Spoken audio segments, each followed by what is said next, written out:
أنا نعود نقول لك مرة أخرى بأنه أنا ليس خبر أعطيه، ولكن هو تحليل وتوقع مبني على معطيات. أنه أمر تنظيم كأس أفريقيا 2025 حسم،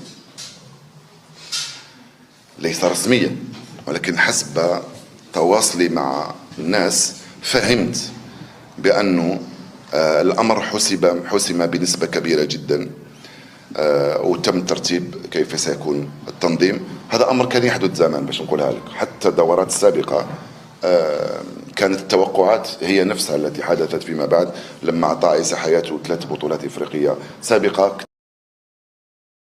السلام عليكم ورحمة الله تعالى وبركاته. تحية طابة جميع متابعينا الكرام ولكل من التحق بنا مؤخرا.